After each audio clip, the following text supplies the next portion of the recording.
Welcome to the Progress to Profits podcast. I'm your host, Brittany McKnight, and I want to talk to you today about focus. Have you ever went through the motions of trying to figure out how to focus better? You've eaten all the things, you have taken the supplements, maybe some things that you shouldn't have taken, and it just nothing ever works. And what brings this up is that we just went through last weekend. My stepdaughter came home and she is in her last semester of college. And so she is preparing to move out, and she's actually just moving a mile down the road from us. So it's good. And I didn't even think about how she was coming. We knew she was going to come and get her bed this weekend, and we were helping her move this stuff out. And then all of a sudden it just hits me like all of our kids are gone. And it wasn't really permanent until this past weekend. Like, one of our kids is in the Navy. He has been gone for 2 years now. And the youngest one is out, and he'll be graduating high school. He lives with his mom full time. And then the oldest one is 23. He's been out on his own for a while now. And our stepdaughter, well, my stepdaughter, his daughter, is the last one really to be out of the house. And so in going through this process, it's just kind of that thing, like, I'm not the person that's going to be like sad empty nester. We have so many things going on, and I actually love it for our kids, because one of the things that I am a huge proponent of is when kids graduate high school, get out of the house as soon as you possibly can. Like, you don't know who you are, and that is a conversation for another day, but I'm so passionate about this because I think that's a lot of people, is that they grow up, they don't really know themselves. A lot of people stay where they were raised, and there's not anything really wrong with it, but you never truly find out who you are and how you can rely on yourself, right? And you never truly get that independence. And I want them to be able to build relationships with people, and I think there's nothing better for you than to go out on your own and learn how to survive and to thrive on your own without being able to rely on anybody else. And I'm proud to say that she has certainly done that. And so we're giving her furniture and helping her to move across town into the place where she will call home when she graduates in the spring. And it just hit me. And I was looking at her room, and I started to realize, like, her room would be a really great place for my office. And so I work out of my home, but a little bit of story around that. We have 5 bedrooms in our home. And when I went full on into my company almost 4 years ago now, I created one of the rooms. I turned it into my office, and that worked for a little while. And I remember when I started my business, I didn't want to go into and do accounting for people. I didn't want to be that person. I'm not going to do bookkeeping. I didn't even really want to do taxes. And so when I started, I ended up getting into that because I wasn't clear on what I wanted, which is another story for another day, right? But I wasn't clear on what I wanted. And so the problem that arose out of that is I started taking on a bunch of work that I knew how to do, but I didn't want to do it necessarily. And there's been so much more positive to that experience than the bad, right? I've learned so much about myself, about what I do want, about how I can help people, skills that I have honed in on, but I don't need to do that anymore, right? And so the problem that I got myself into is that I had to make myself focus. And what I started to find is that I needed things to be quiet, and I needed things to be a certain way so that I could be more productive. And this went on for a long time, and an opportunity ended up coming up down the road about a mile from where I live, that there was a space that opened up that would be perfect for an office. It was small, but it was bigger than where I was at. It was going to be away from the house. I wouldn't have the distraction of the dogs, my husband coming in and out, just things of that nature. And so I ended up going and taking this office that was down the road, that was in town. And I really thought, like, man, this is going to really help me focus. This is going to help me take my company to the next level. And I'm 8 months into being in this office, and I'm no better off than when I was working from my house. And not only that, now I have the overhead costs having an office, I'm paying rent, I have utilities, and I'm not able to focus anymore. And so what I really realized, it was in that moment that I realized that there's no physical space that's going to help me to focus, and my focus is not the problem. My focus is that I'm working on things that don't bring me joy. And I love to do hard things. It wasn't that they were hard and I didn't want to do them. It was that I didn't get any challenge. I didn't get any fulfillment from it. And there were just other things that I had so much awareness on, but that was the biggest thing for me. It's like I'm trying to get myself to focus on things that I will never be optimized for, and I will never be great at when I'm trying to force myself to focus. And one of the things I realized is that when you are passionate about something, you have to force yourself, you have to like pry yourself away from it, right? It's like what people call an obsession.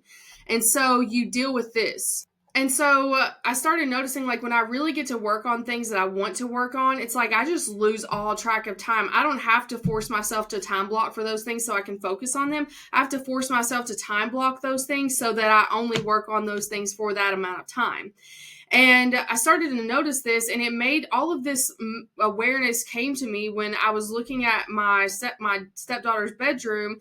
That I am going to move into that office, but I was thinking about, like, maybe I'll be able to focus in here. Like, that was one of the first things that came to me, and that's not the reason I'm moving in there. There's actually better lighting in there. It's going to be great for podcasting and things of that nature, but it just brought awareness to, I feel like so many entrepreneurs deal with this where we're trying to optimize for something that's never meant for us in the first place. And we're not meant to be great at that thing. And when you have to force yourself to focus on something that somebody else doesn't have to force themselves to focus on, they're going to do better than you at it. Now, when you're going through the process of building something great and maybe you don't have that clarity yet, you just gotta do it. And that's where commitment comes in. And I know that I'm committed, so that wasn't the problem. And so I wanted to kind of help you, though, with a framework that I use for a lot of things, actually, but especially when it came to finding my focus and letting go of things that really don't need me, or I shouldn't be worrying about or thinking about or even giving any attention to, or letting anybody on my team get attention to either. And so I call it the delegate, do, or ditch framework. And so it's very simple, but it's one of those things where it's like, do I need to delegate this? Do I need to do this? Or do I just need to get rid of it altogether? And so this is kind of the methodology that I go through, right? So if it's a task that needs to be done, does it really have to be done by me? And this is one of my favorite things where I have created so many frameworks out of this. I have optimized processes out of this. There's a lot of things that we need to do at some point, and then we don't need to anymore, right? Because it's the thing of what got you here will not get you there. And so a lot of times other people can handle it. And I know that a lot of people are scared to hand off things because they're like, well, they are not going to be able to do it like me. And you're right, but them doing it 80% as well as you is worth it to get 100% of your time back, right? And what I find a lot of times is that when people are not willing to give up something good so that they can be great, what it really tells me is that you don't know how to replace that time with something more valuable. And so if that's you today, I hope that that's a good gut punch for you. But you might want to ask yourself, if I know that I need to delegate this, why am I not doing it? And if you don't know how to replace your time with something more valuable, then you got to dig into that, right? And as the CEO of a business, as somebody that's really going to claim to be the founder and the leader of that business and think like a business owner, not an employee of it, because that's the way that a lot of people, they start their own business from the ground up. They still have so much of that employee mindset ingrained in them. And a lot of that employee mindset is a task mindset. It's a doer mindset. It is not a creator mindset. And so we want you to get into that creator mentality. And that's really where I thrive. I am absolutely the visionary. If you have not taken the Working Genius assessment, I absolutely recommend that you do that. Everybody on your team do that. It's so good for so many reasons. It's actually part of one of the strategy assessments that we do with our clients is, assessing what is the working genius, one, of the business owner or partners, and what is the genius of everybody on their team. It is such a freeing awareness to understand that, and then how they all work together. And then when you know this, it actually makes it simpler to be able to delegate to the right people. And so that's another thing that really trips people up is, I know I can delegate this, I shouldn't be doing it, but who do I need to give this to? And so that really just brings some clarity to that. And then the next part of this framework is to do, because some things you just can't avoid. And it's like things that are, if it's related to the vision, if it is related to making decisions, if it is related to managing people, if it requires your expertise, then it's on your plate. And so when you can when it's those things where you do need to do them though, like think to yourself, how can I create a framework for this? How can I systematize this? Sometimes it depends on what it is, right? If it's something you're really passionate about, like what we do as entrepreneurs really is art.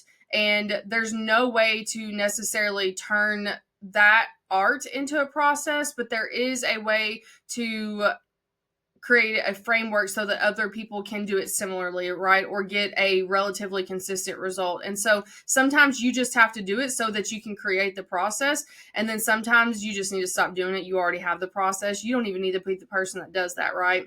And then the last thing is to ditch it. And this is really where a lot of things just don't need to be done at all, especially if it does not align with your goals, your passions, your purpose. Let it go. And this becomes harder to be able to see when, as your company grows and you are less involved in the operations and the day-to-day, and you truly are leading as a visionary of your company, and you are in a leadership position more than you're in an operations position, then it gets more challenging to see this, which is why it's so important to make sure that as you grow your company, that you are building in and baking in intentional communication every step of the way, so that your team's time isn't being eroded by things that should be ditched as well, right? Because we have to value their time as well. And we don't want to create leaders, we want to create followers. And if we create people that are just doing things that are handed off to them all the time, and they're not thinking with what we call solution seeking mindset rather than problem solving mindset, because problem solvers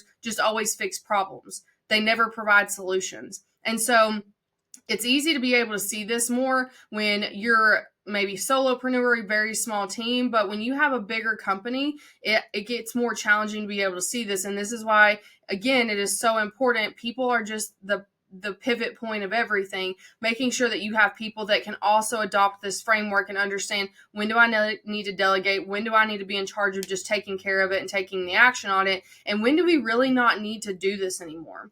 And I've done this a lot in my own company. We have ditched so many things because we're so big on the concept of less but better. One of my favorite books ever is Essentialism, The Disciplined Pursuit of Less. And it's not like a mind-shattering book, but I think there are so many great case studies in there that just explain and is able to like fully elaborate on why it is so valuable for you to focus on a business and a life that is not full of a bunch of worthless things or a bunch of nitpicky things, but just really that concept of less but better.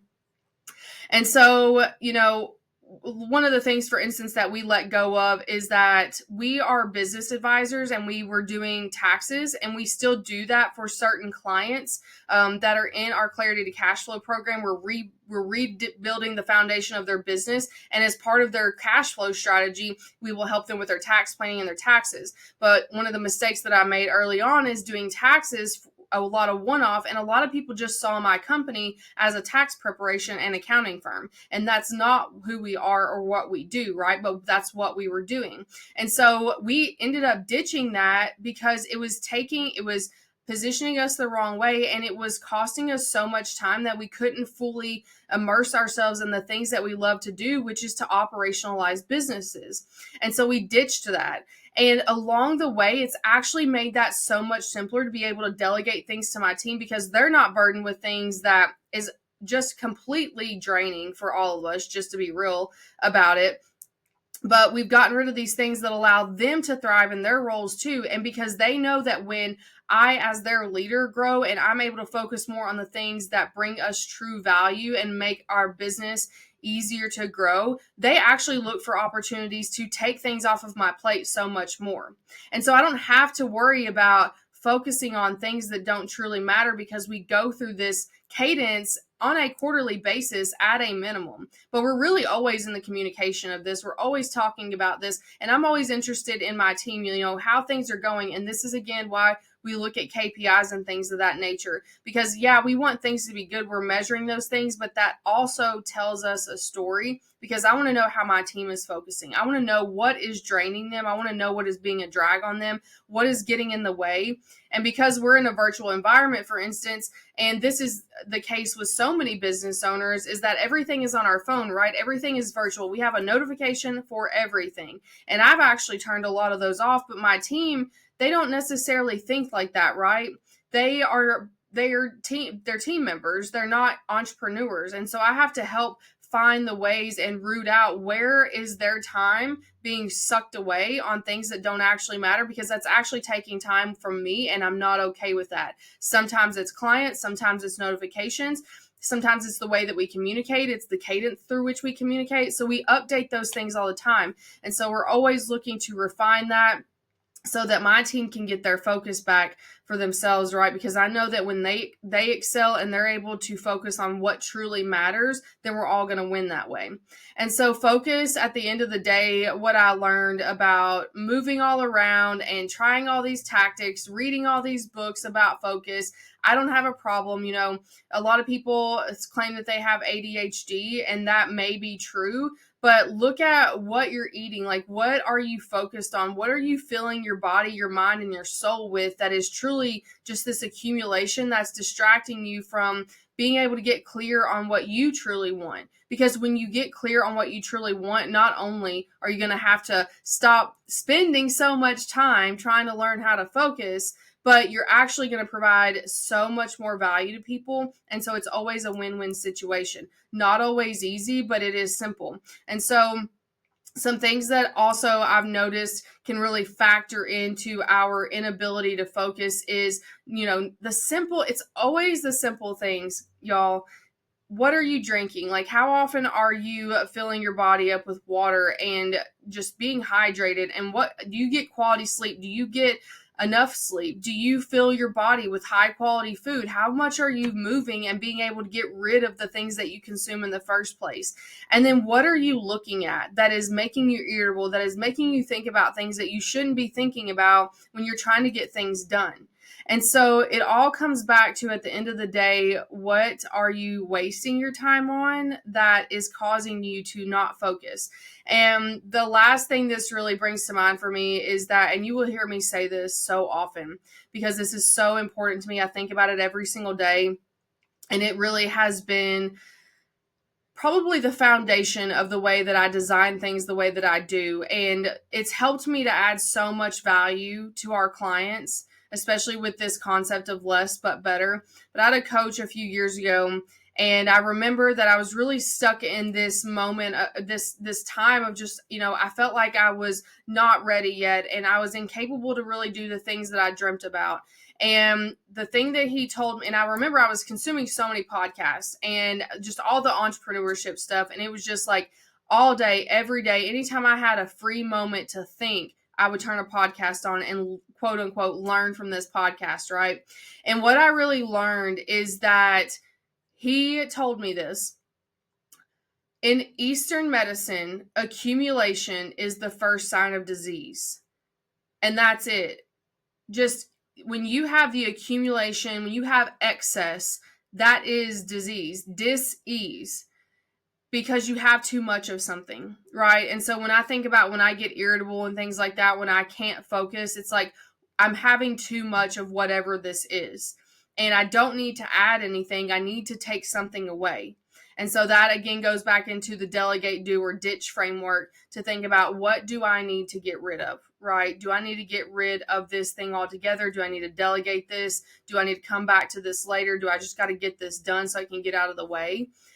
And so I hope that helps you to think about this, especially as you go into the next phase of your business. We are going into 2025, and I love the energy around a new year. I think it can be very, very powerful, but I want you to be intentional. And this is the time of the year where I go through and I set the words that I want for the next year. And my word for 2025 is no. I want to give out more no's, and I want to get as many no's as possible. I want to get more people. I want to make more offers to people. I want to make more proposals to people. And I want to be able to say more to things that truly are not going to add value to me and take space away from me being able to create and add value to people that I really want to be able to do that with. So think about that going into your new year. What is a word that you want to be the theme so that you can truly focus on what matters for you and have less but better?